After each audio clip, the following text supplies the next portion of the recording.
Friends, welcome. I am so excited that you're here with me today to help me celebrate my book launch. And I'm running the show here all by myself. So please bear with me as I am clicking around occasionally because you can comment. If I do not see your comments during our live feed, I will get back to you and answer all the questions you may have as I'm clicking through all kinds of channels here. So welcome to the book launch of Pursue Your Spark, my very first book. And as I indicated, my beverage of choice this time is a glass of sparkling water, not my usual fennel tea, but whatever your beverage is, or if you may have no beverage. So I'm so glad you joined me. So Pursue Your Spark, you can see it right here on the side, is my brand new book. Now, you have been following me perhaps, or just meeting me for the first time. And I want to talk about why I wrote the book, a book. It is a very daunting task, and it's not for the weak of heart. I got to tell you that. Now, I never thought that I could write a book. I'm a talker. I like to speak to people, and I don't have to think about it, what I'm saying or how I say it. It just comes out, just my natural, authentic me.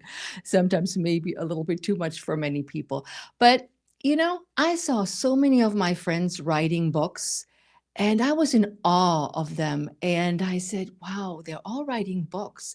And I investigated of what they're writing about, who they're writing for, and how they go about writing books. And then I said, you know what? I think I can write a book, but I didn't know what to write about, right? You can laugh because as a fitness coach for over 40 years, what would I naturally be writing about? That will be fitness and nutrition tips and strategies.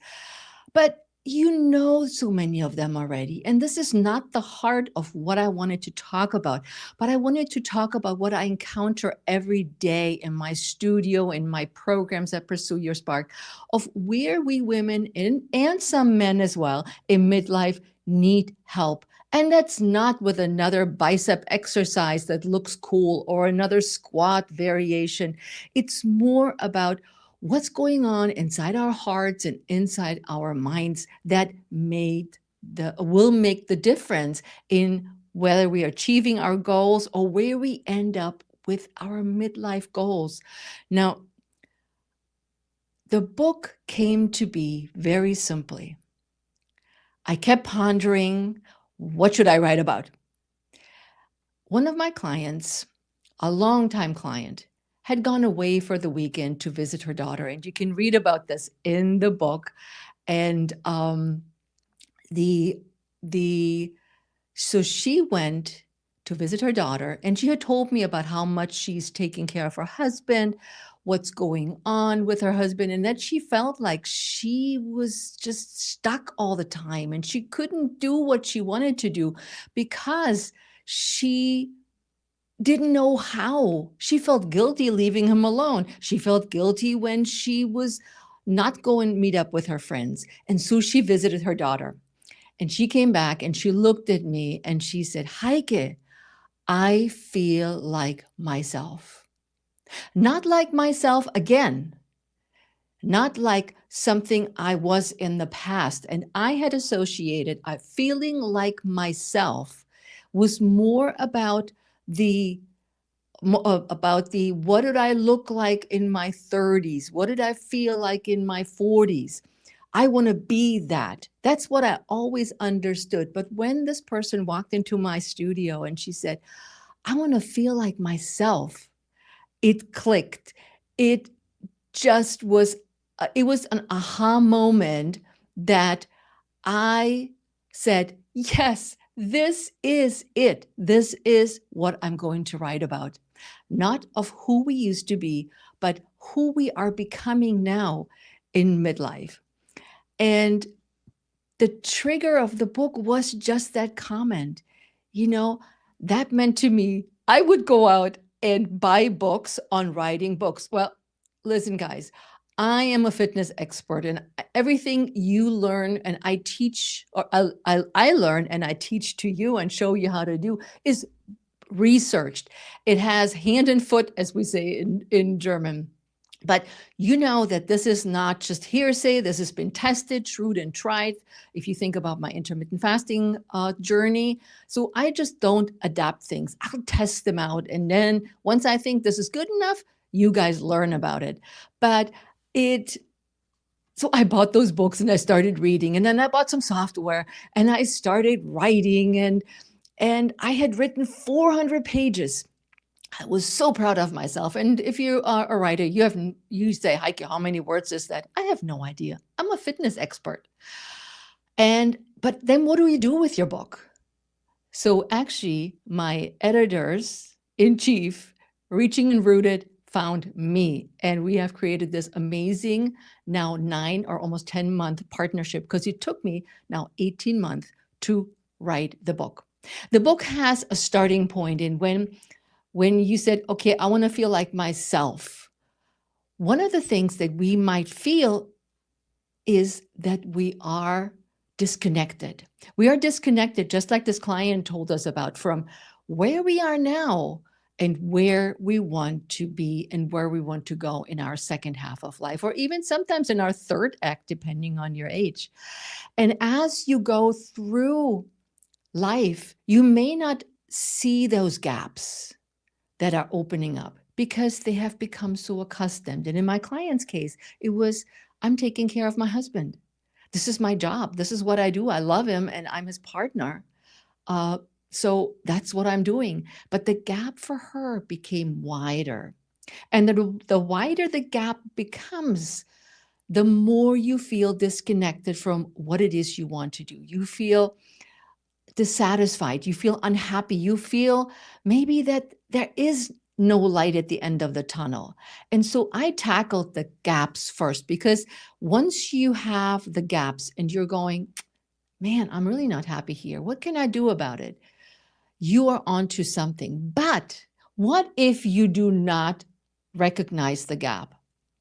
And in my book, I quote, you cannot fix what you don't see.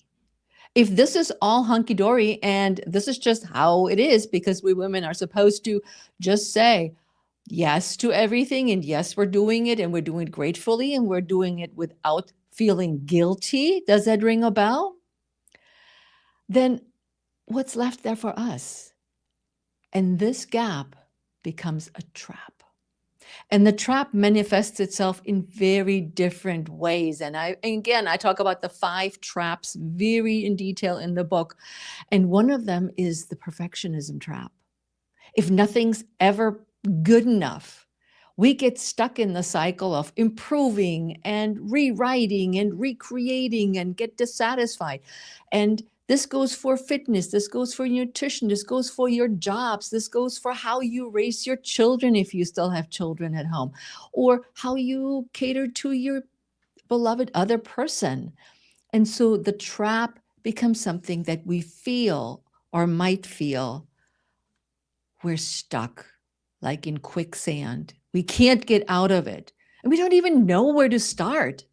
And the book will help you identify those gaps, identify those traps, and lead you on the way to exploring your midlife, your way of going about it. And one of the things that so many women I work with have talked to me about is the lack of confidence. The lack of starting a new exercise program, the lack of not knowing what to eat, the lack of speaking up for yourself. And as you all have heard, or many of you have heard, no is a complete sentence, saying no to things that don't light us up. We are more inclined to put our light away or hide our light instead of pursuing our spark, igniting the spark, pursuing the spark for whatever the spark is for you. And that's why the pursue your spark is something that is so individual for all of us. It's something that you can mold, just like what's in the book, to you, not to somebody in your family, your best friend, or somebody you see on social media. It's you can make it yours. You can create that confidence inside and out, the confidence to make the choices that are right for you right now in all aspects of life.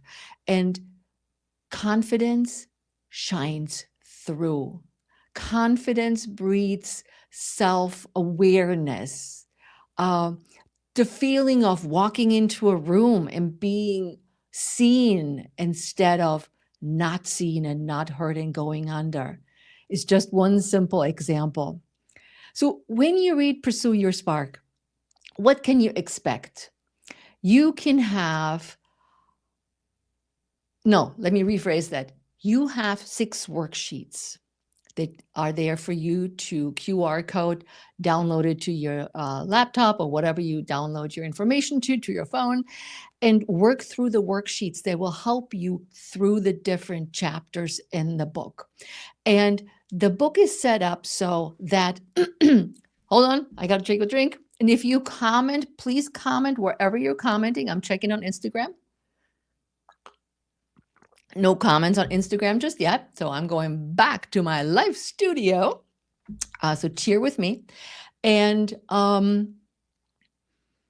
you have the worksheets, but also you have the opportunity to go through the book any which way you want to. You can read it from top to bottom, and we just had our live in-person launch here on Sunday. And you may have seen my Instagram little reel that I put together with 15 people showed up and friends, clients, and all these wonderful people helped me celebrate. We had some delicious food. We had some sparklies, sparkle water, and sparkle other things.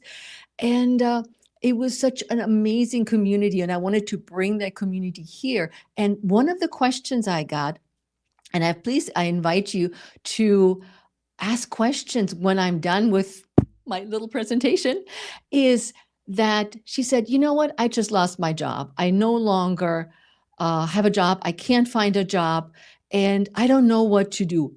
How can your book help me with finding a job? And I said, well, I don't know how I can do this, but remember, it's the mindset that counts. So I said to her, open up the book, go to the roadblocks, and I'll talk about the Spark framework in a moment.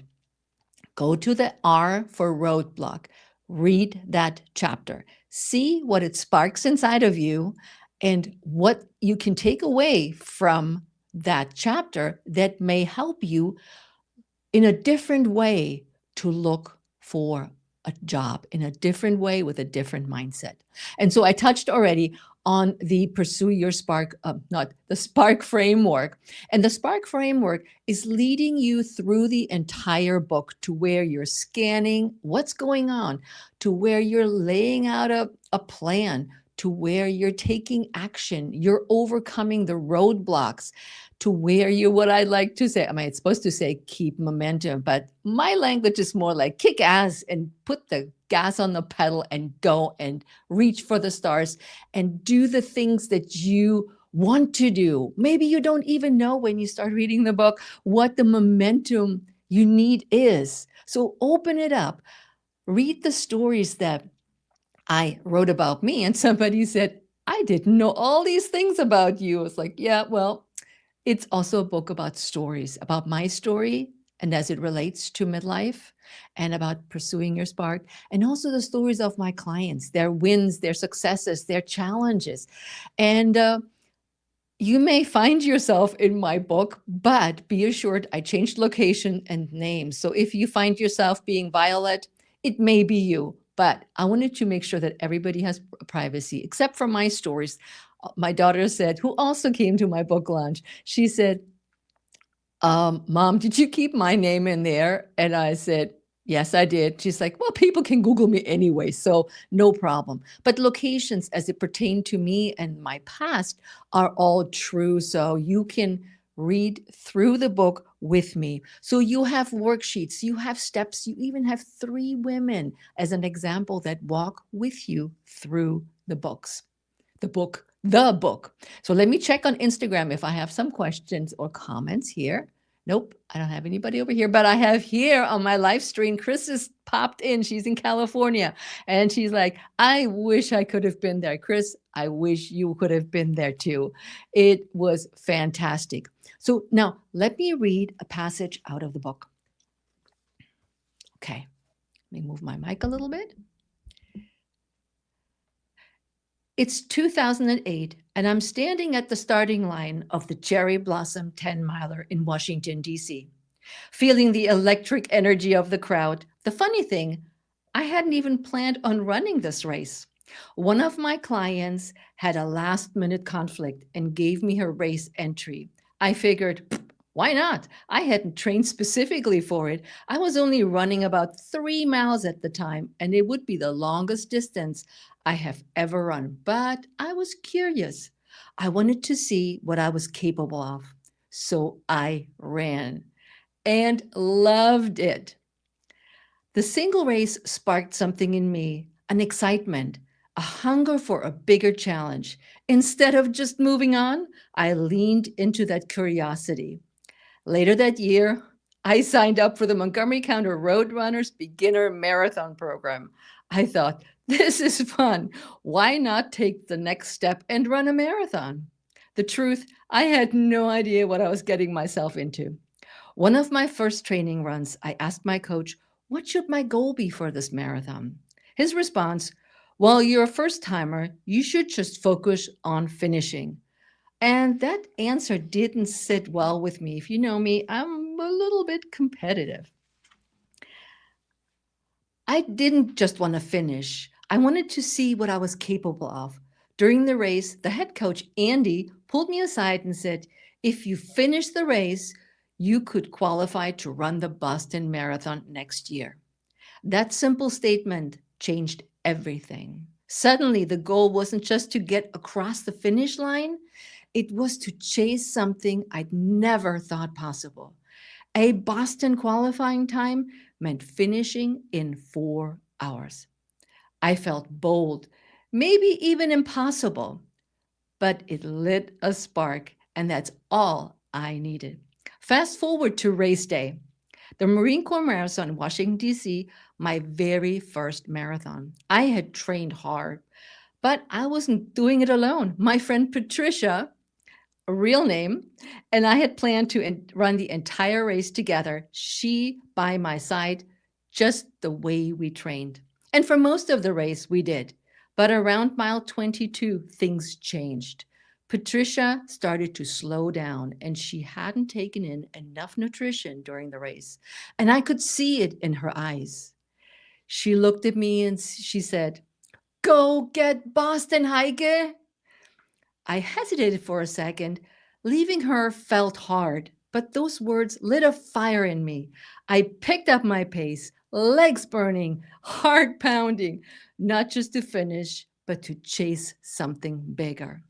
When I crossed the finish line, I couldn't believe it. 3 hours and 50 minutes flat. I had qualified for the Boston Marathon with 10 minutes to spare. I was in shock, exhausted, and completely exhilarated. I had done something I once thought was impossible. None of that would have happened if I had let my doubt, limitations, and fear of the unknown stop me. It all started, and I'm going to start crying here. It all started with one question. What if I went for it? That's the power of curiosity. You don't have to know exactly where it will take you. You just have to be willing to begin. So this is part from my book, Pursue Your Spark. And yes, I ran the Boston Marathon the following year, and actually ran that marathon with 1 less minute, so in 3 hours and 49 minutes. And Patricia was there too, but a couple of years later, so we didn't run it together. So I hope that you will get the book, get it for somebody else, read it, leave a review while you're at it. And tell me when you read the book, reach out to me and ask me questions. You can also, comment on social media when I talk about all kinds of things and connect with me there. And I hope that this book will bring you more joy than, or as much joy as I had writing the book, as hard as it was. And I have somebody here that says everything's incredible, Heike. I'm wondering if you had a single out one story or advice from the book, which one would be? And I know it's rude to play favorites with children. Everything's incredible. I'm wondering if you had a single out one story or advice from the book, which one would be? And I know it's rude to play favorites with children. I'm not exactly sure what that means. Do I have a favorite story? I think that will be one favorite story right here. I don't know. Ask me again. You're in the chat. Go clarify that question. And thank you, Charlotte from Denmark. Love the mind-body approach. I really appreciate it. I love that you guys are all here. And Chris, I wish you would have been here and been there with me. And I know your time is as valuable as mine, and I honor your time. And it's late for some of you in Europe, and it's dinner time for us here in the US and wherever you are in the world. And I thank you for joining me, and I thank you for coming on and celebrating my book launch with me. So go get the book. Here's the little, you can find it on Amazon or any other book retailer of your choice, and leave me a review, and I would appreciate it. And thank you so much for joining me tonight. And I'll see you next time, I would say, on the Pursue Your Spark podcast, but that may be too, because we also have the Pursue Your Spark podcast, the Pursue Your Spark book. My brand is Pursue Your Spark, and we have the Pursue Your Spark blueprint. And if you pre-purchase the book, you know you got a bonus in your bonus package back then. So friends, I'm out of here. Love you all. Thank you so much for being here, and I'll see you too. And hugs to you too, Chris. Thank you.